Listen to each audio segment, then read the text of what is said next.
Bapak Ibu semua, Siap. salam sejahtera bagi kita semua. Yang kami hormati Ibu narasumber, yang kami hormati Ketua Kombel Bapak Fikri, serta Bapak Ibu dan peserta seminar yang berbahagia.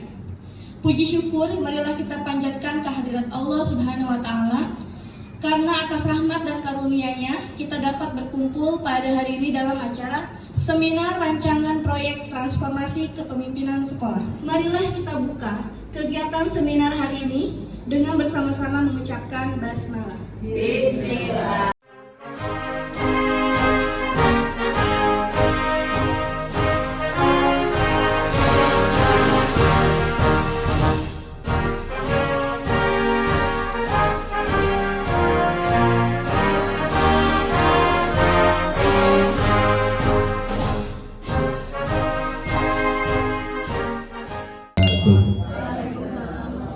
Alhamdulillahirrabbilalamin, amma ba'du. Yang terhormat narasumber kita yakni Ibu Lia Amalia SPD EPD, dan yang terhormat para Bapak Ibu Dewan Guru, mudah-mudahan kita semua dimudahkan dari Allah Subhanahu wa Ta'ala. Pada hari ini kita akan mengadakan seminar yang mana berjudul rancangan proyek transformasi kepemimpinan sekolah.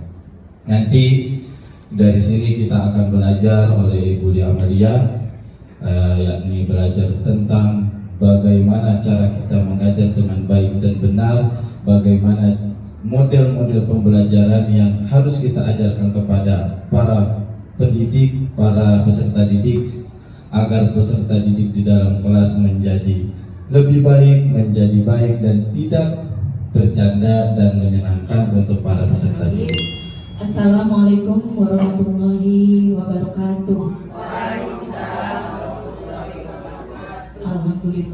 Alhamdulillahirabbil alamin wa bihi nasta'in ala umuri dunya waddin wa ala alihi wa sahbihi ajmain, amma ba'du. Yang saya hormati Bapak Ketua Kombel dan jajarannya, yang saya hormati Bapak Ibu Dewan Guru SDN Sukasari 3, yang alhamdulillah sampai siang hari ini kita masih diberikan nikmat panjang umur, nikmat sehat walafiat, sehingga masih bisa bertugas di sekolah kita tercinta. Meskipun hari ini kelihatannya kurang segar karena mungkin sedang puasa ya, entah ini lapar atau ngantuk, kita tidak tahu ya ini kenapa. Yang pasti pada hari ini akan saya sampaikan hasil diklat saya, yaitu diklat bakal calon kepala sekolah yang harus saya diseminasikan berupa rancangan proyek transformasi kepemimpinan sekolah SD Sukasari 3. Salawat teriring salam mari senantiasa kita aturkan pada baginda alam Nabi besar Muhammad Sallallahu Alaihi Wasallam beserta keluarganya dan sahabatnya. Bapak Ibu dan yang saya hormati, akan saya paparkan dulu sebelum Pak Akil Mukti itu menggelontorkan atau mencanangkan sebuah pendekatan pembelajaran, yaitu pendekatan pembelajaran mendalam. Bahasa Inggrisnya kerennya deep learning katanya ya. Sehingga kita bertanya-tanya, ini kurikulum ganti nggak sih gitu ya. Kan pada awal-awal kita heboh ya, ini kurikulum ganti lagi aja ya, baru kembali kurikulum apa? Merdeka. Ternyata yang berubah itu bukan kurikulumnya, hanya pada saat kita melaksanakan pembelajaran, bagian dari merancang, melaksanakan, melakukan evaluasi, melakukan tindak lanjut diharapkan, yaitu dengan menerapkan pendekatan pembelajaran mendalam. Apa sih perbedaannya? Ya, perbedaannya pasti ada. Meskipun kita sebagai guru sejak kita kuliah di semester 1 ya, ini semua sekolah keguruan kan ya. Semua padahal kalau kita memiliki pola pikir berkembang, maka sebagai guru kita akan berpikir siswa ini perlu dilatih, siswa ini perlu pendekatan agar bisa berkembang selama tanda kutip dia tidak memiliki kebutuhan khusus. Kalau siswa itu sudah berkebutuhan khusus, itu akan berbeda case-nya atau kasusnya. Selama kita identifikasi sebagai siswa yang normal secara kognitif, itu pasti masih bisa dikembangkan ya. Itu dulu, pola pikirnya dulu, niatnya dulu. Ya, niatnya dulu nih. Murid saya ngajar begitu juga murid saya pinter-pinter kok. Udah ada yang jadi dokter, udah ada yang jadi guru, udah ada yang jadi polisi. Padahal udah takdirnya ya, itu mah. Kita membantu mereka. Kalau orang yang memiliki pola pikir berkembang, itu cara berpikirnya akan berbeda. Kalau orang yang pola pikir tetap, datang pendekatan baru, apaan sih ini? Baru lah coba diterapin gitu ya. Yang ketiga, memberi label pada siswa. Kadang kita sudah melabeli anak-anak kita ya, pun sudah orang tua yang sudah berumur masih punya kesempatan untuk belajar. Kan ada di agama juga belajar itu sampai seumur hidup, sepanjang hayat. Betul ya Pak Fikri ya, guru agama ya? Dan, oh iya, dia kan masih anak-anak, masih perlu kita bantu untuk berkembang. Nah itu disebut dengan orang dengan pola pikir berkembang. Tapi memang manusiawi kalau kadang-kadang kita ada jengkelnya ya. Ini anak udah dikecek-kecek ya, udah dikasih A, B, C, D sampai kayak gitu wae. Tapi kalau kita niatnya untuk memberikan kemajuan kepada siswa, bagaimanapun hasilnya kita tidak akan menyesal. Paling tidak itu. Yang penting kita sudah mencoba. Itu yang paling penting ya. Yang lainnya, jangankan dengan yang jauh, yang dekat aja, dengan Singapura sudah tertinggal, dengan Thailand tertinggal. Ini saya yakin adalah hasil pemikiran beliau dan timnya bahwa perubahan itu harus dimulai dari kita. Nah, kata Pak Menteri ini pesannya, kalau orang berpikir dengan growth mindset, maka dia yakin masalah yang sedikit itu jalan keluarnya banyak. Paling tidak kita sudah berusaha. Dia bisa sampai saja. Yang penting kitanya sudah berusaha semaksimal mungkin. Tiga ya, kuncinya ya. Berkesadaran, bermakna, dan menggembirakan. Dia harus sadar dulu dia belajar buat apa sih? Itu dulu. Kalau siswanya udah sadar, ya udah sadar belajar buat apa, pasti dia akan ikut belajar dengan gembira. Misalnya, cara mancingnya nih, misal kan lagi musim hujan sekarang, kita tampilkan aja. Kita mau membahasnya tentang reboisasi misalnya, pas berapa tuh penghijauan materinya. Misalnya kita akan mengajarkan tentang tanaman hijau misalnya ya, tentang tanaman. Jangan langsung ke tanaman. Ini gambar apa ya? Banjir Bu, misalnya begitu ya, banjir Pak.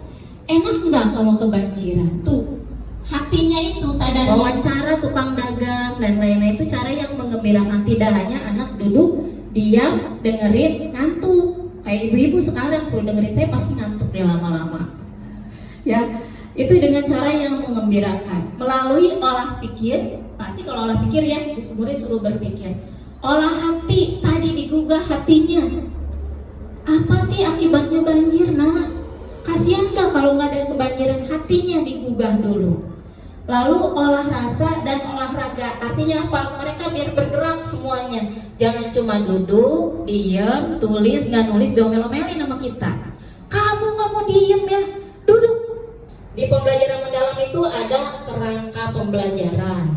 Yang kedua, pengalaman belajar. Yang ketiga, prinsip pembelajarannya. Lalu ada dimensi profil lulusan.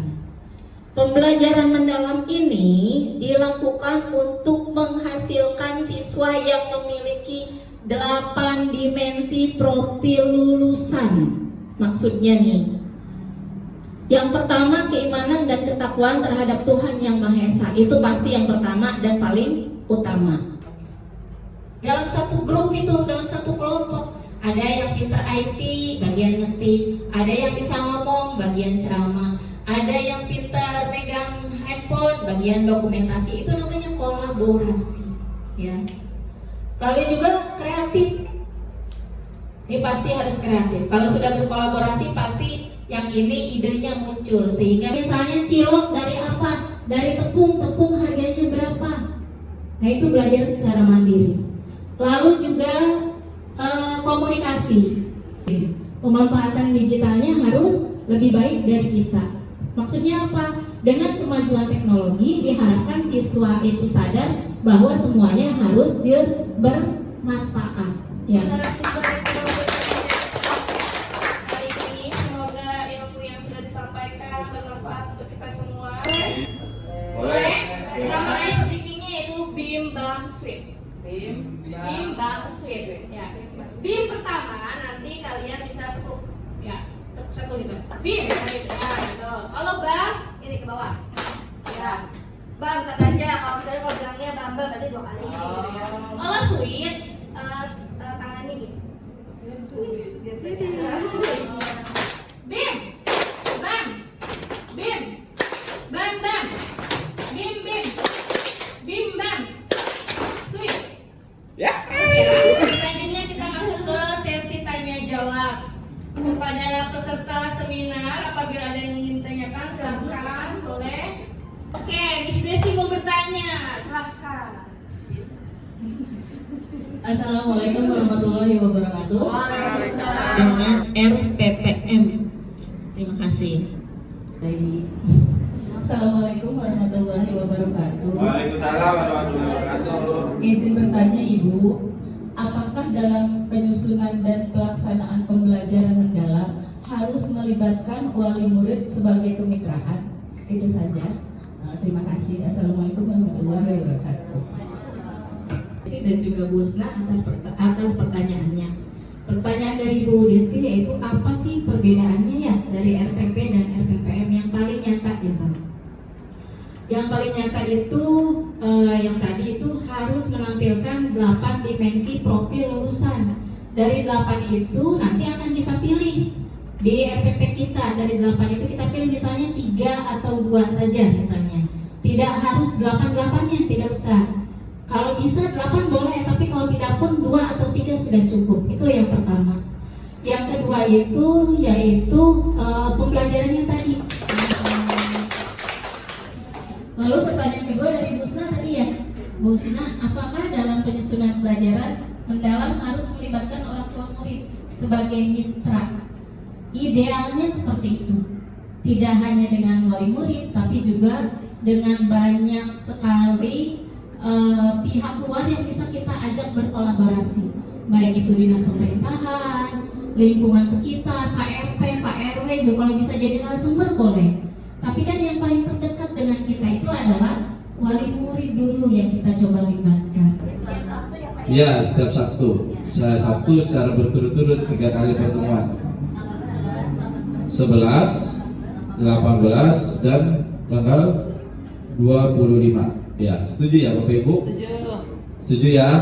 Diharapkan nanti pada saat seminar selanjutnya kita dapat semangat lagi, terus semangat agar bisa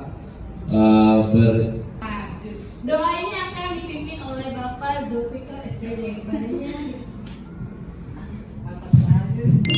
Baiklah Bapak Ibu, untuk menutup acara hari ini, alangkah baiknya kita menundukkan kepala. Auzubillahiminasyaitonirrajim. Bismillahirrahmanirrahim. Hamdan syakirin, hamdan naimin, hamdan yu'afi ni'amahu wa yukafi mazidah. Ya Rabbal lakal hamdu kama yalina wal mu'minat salah ya minhum wal amwat. Amin ya Allah. Rahmatika ya arhamar rahimin. Amin. Rabbana atina fid dunya